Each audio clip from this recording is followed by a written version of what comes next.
Sniper trap. A sniper deliberately wounds an enemy instead of killing them, using the injured soldier as bait. When additional troops move in to provide aid, they enter the sniper's field of fire and become new targets. Salvo. A tactic designed to overwhelm the enemy instantly by firing all weapons at the same time. In naval warfare, salvo fire was especially effective because multiple shell splashes made it easier to judge range. It was widely used in World Wars I and II before guided missiles became dominant. Hull down position.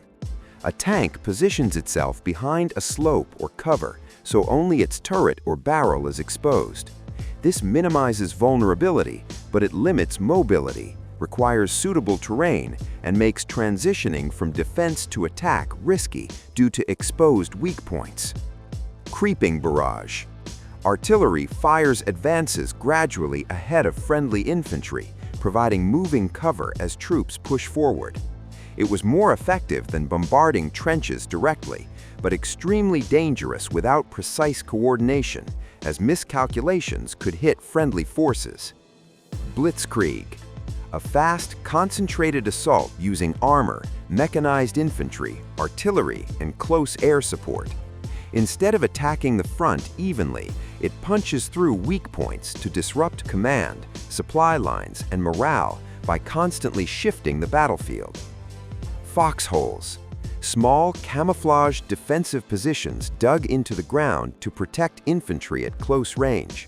Variants included German reinforced emplantments and Japanese one-man foxholes designed for concealment and ambush rather than protection. Recon by fire. Troops fire at suspected enemy positions to provoke a response, confirming whether enemies are present and revealing their locations. Single envelopment. A decoy force engages the enemy frontally, while a second force attacks from the side or rear, cutting off reinforcements, communication, or escape routes. Pincer movement. Central forces hold the enemy in place while both flanks advance around them, forcing the enemy to fight on multiple fronts and eventually encircling them. Oblique order. One wing concentrates overwhelming force against a specific part of the enemy line, while the rest advances at an angle, breaking through via superior local strength. Feigned retreat. Troops pretend to withdraw, luring the enemy into a vulnerable position. The tactic is risky as disorganized units may panic and turn the fake retreat into a real one. Inverted wedge. A deliberately weak center slowly falls back, drawing the enemy inward, while the stronger wings advance to surround them. Success depends heavily on disciplined flanking units. Crossing the T. A naval maneuver where one fleet crosses perpendicular to another, allowing the crossing fleet to use all its guns, while the opposing ships can only fire forward weapons. Bounding overwatch. An alternating movement technique where one unit advances while another provides suppressive fire. Once the moving unit reaches cover, roles switch, allowing safe progress under fire. Ambush. A surprise attack launched from concealed positions once the enemy enters a vulnerable area. Skirmishing. Light troops spread ahead of the main force to harass the enemy, disrupt formations, slow a movement, and weaken morale through brief scattered engagements. Trench raiding. Common in World War I, these were small nighttime attacks on enemy trenches to kill sentries, destroy equipment, capture intelligence, and disrupt morale.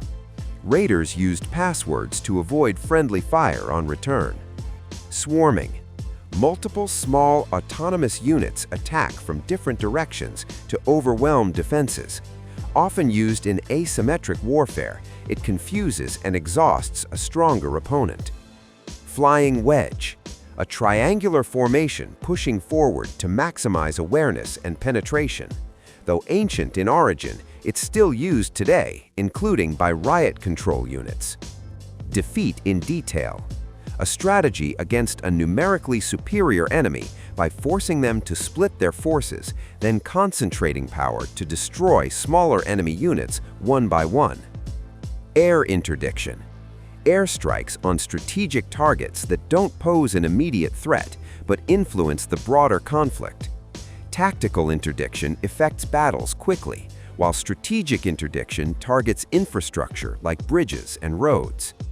Siege, surrounding a city or fortress to cut off supplies and reinforcements, forcing surrender or enabling a final assault. Fortifications facing inward are called contravallation. Outward-facing defenses are circumvallation. Mouse-holing. Infantry breach walls between buildings instead of crossing open streets, reducing exposure to enemy fire in urban combat. Air assault. Infantry are transported by aircraft, usually helicopters, behind enemy lines to strike from unexpected directions, essentially vertical envelopment. Tank descent. Infantry ride on tanks, dismounting only during the final assault. They protect the tank from close-range threats while using it as mobile cover. Shoot and scoot. Artillery fires at a target and immediately relocates to avoid counter-battery fire. Marching fire. Infantry advance while firing continuously to suppress the enemy, forcing them into cover and allowing closer engagement. Center peel. A modern retreat technique where units withdraw in sequence while maintaining fire, similar to bounding Overwatch but used defensively. Defense in depth. Instead of stopping an enemy outright, defenders slow them down across multiple layers. As attackers lose momentum and spread out, defenders counterattack isolated units. Scorched earth.